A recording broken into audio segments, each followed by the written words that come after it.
Idol, bali pang TV to. Universal TV remote pang TV. Bali paggaganahin ko sa Universal, paggaganahin ko sa solar panel. Wala kasing remote yan, sinwap ko lang yan eh. Walang remote. Bali nag-automatic naman yan sa umaga, mamamatay. Tapos sa gabi sisindi.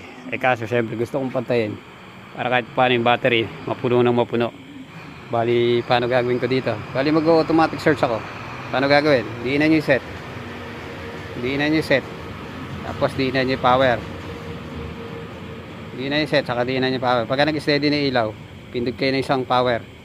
Tapos magbiblink yan. Hintayin nyo mamatay yung ilaw. Tapos pagka namatay yung ilaw ng solar lights, ayun, isasabay nyo pindutin yung set para mag-stop siya. Ngayon, uhulaan natin ang patayan ngayon. Isa-isa.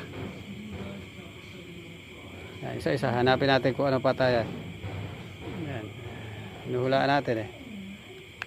Pagka nakita nyo na yung patayan, siyempre may buhayan din yan. Huhulaan din natin yung buhayan. Ayan, wala na.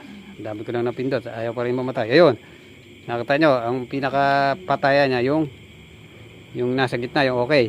Tapos ang buhayan niya, itong kulay green. Itong green. Tingnan, papatayin ko ha. Oh. Patay, yung okay. Tapos yung kulay green sa ibaba. Ayan.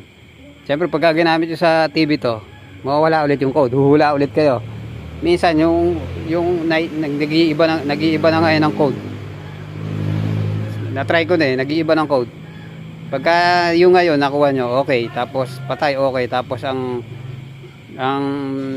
buhay ito. Pagka ginamit nyo sa TV, gagamitin nyo ulit sa remote. Bali may iba na yung code nya. Hulaan nyo na lang. Yun lang, pero gumana. Itong Universal TV remote. Ang galing oh. Kahit sa solar lights pwede siya. Sa DVD hindi ko pa natatry eh.